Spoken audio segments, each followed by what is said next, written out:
So you know what I've been doing? Going through my address book and crossing out the dead people. You do that? That's a lot of fun, isn't it? Gives you a good feeling. Kind of gives you a feeling of power. A superiority to have outlasted another old friend. But you can't do it too soon, you know? You can't do it too soon. You can't come running home from the funeral and get the book out, you know, and be looking through the book. You can't do that. A little time has to pass. You have to let a little time go by. I have a rule of thumb, 6 weeks. If you're a friend of mine and you're in my book and you die, I leave you alone for an extra 6 weeks. 6 extra weeks in the book on the house, it's on me. Now, speaking of dead people, there are things we say when someone dies. Most of us say, a lot of us do, things we say that no one ever questions. They just kind of go unexamined. Give you a couple examples. After someone dies, the following conversation is bound to take place, probably more than once. Two guys meet on the street. Hey, did you hear? Phil Davis died. Phil Davis? I just saw him yesterday. Yeah. Didn't help. He died anyway. Apparently, the simple act of your seeing him did not slow his cancer down. In fact, it may have made it more aggressive. You know, you could be responsible for Phil's death.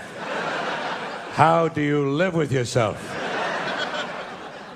Here's another thing they say after a death. This is usually said to the surviving spouse.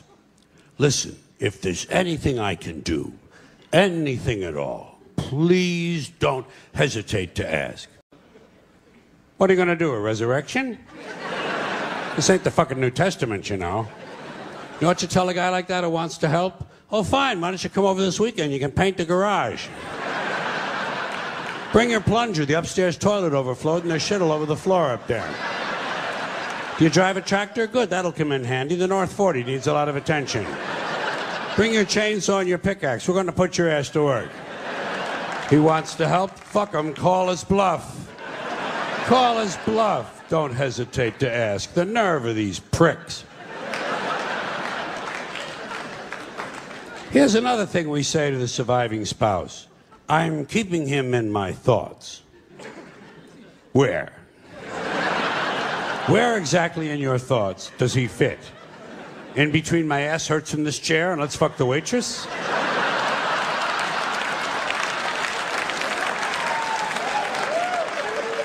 What are your priorities? We use a lot of euphemisms when we talk about death, you know? People say things like, you know, I lost my father. Ah, he'll turn up. You gotta stay optimistic with people like that. Give them reason to hope.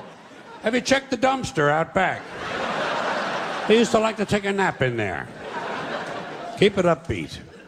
Now, there's something else that is said after a death,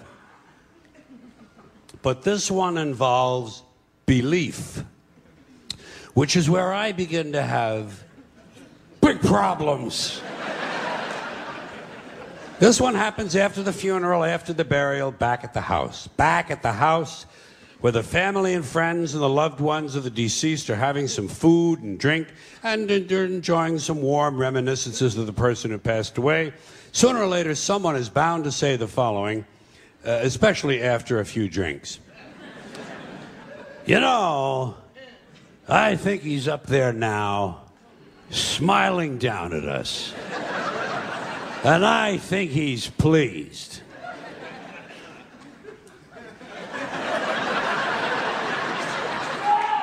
Now, first of all, there is no up there. No. For people to be smiling down from.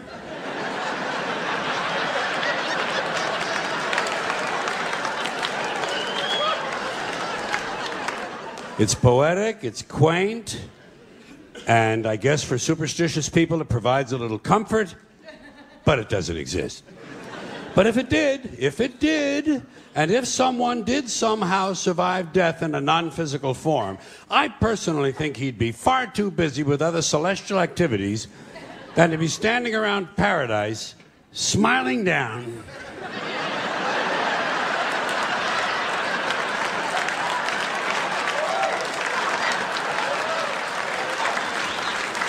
On live people. What kind of a fucking eternity is that? And why is it no one ever says, I think he's down there now, smiling up at us? Apparently it never occurs to people that their loved ones might be in hell. Your parents could be in hell right now. Your parents in hell, your father for sure. Oh shit, hell is full of dads. Full of dads. Even the ones who took you to the ball game. Just for beating the shit out of you once too often. And fucking the neighbor lady. And fucking the neighbor dog. And who knows, maybe even fucking the UPS man. We'll never know what mischief Dad was up to. Parents in heaven. Parents in hell, excuse me. Kind of gives me a nice feeling, you know? Grandparents in hell. Picture that. Picture your grandmother in hell. Baking pies without an oven. And if someone were in hell, I doubt very seriously he'd be smiling. I think he's down there now, screaming up at us. And I think he's in severe pain. Now, speaking of dead people in heaven, there are some people who not only believe that their dead parents in heaven can see them. Okay? Okay. They honestly believe that their dead parents in heaven can help them. You've heard these people, I'm sure. They honestly somehow believe that their dead parents in heaven can intercede with God on their behalf to gain favors for the living. I come from a Catholic home. I heard this shit. They sit there in the chair with the fucking rosary and they look at you like this, you know, and they say, oh, my dad was looking out for me. He was looking out. I don't know how he got me out of that jam, but he got me out. Oh, my mom was in surgery with me. She was in, I could feel her presence in there. Yeah. Fine. Like the people who die have nothing better to do than to run the heavenly branch of the Make-A-Wish Foundation. Now, if people want to believe this kind of stuff, it's fine with me. Let them believe it. I don't want to disabuse anyone of their beliefs. But I have a question about this. A question that involves logic. Let's suppose it's true. Let's allow the proposition that somehow dead parents in heaven can help their living children. Fine.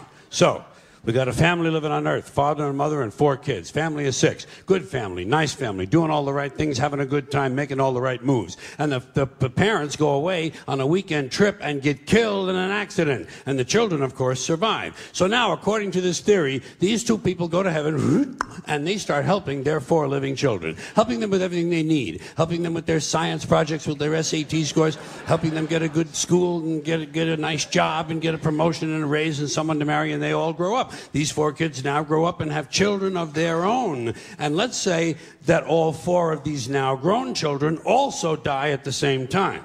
Just for the sake of argument. Let's say there's an explosion at Thanksgiving dinner.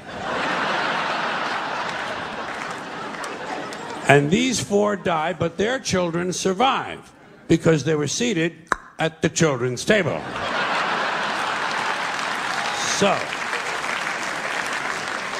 So now, according to the theory, these 4 go to heaven and they start helping their living children. But what happens to the original 2? What happens to the grandparents? Do they just go off duty now? What do? Are there is there a retirement program up there? Are there some activities for these people? Shuffleboard, pinball, online poker? There must be something they can do. Or do they have to remain on duty indefinitely? Do they have to keep on helping their living descendants forever and ever and ever? Is that what heaven's all about, helping the living? When do you get to just lie back on a cloud and take a fucking harp lesson? You know what I mean?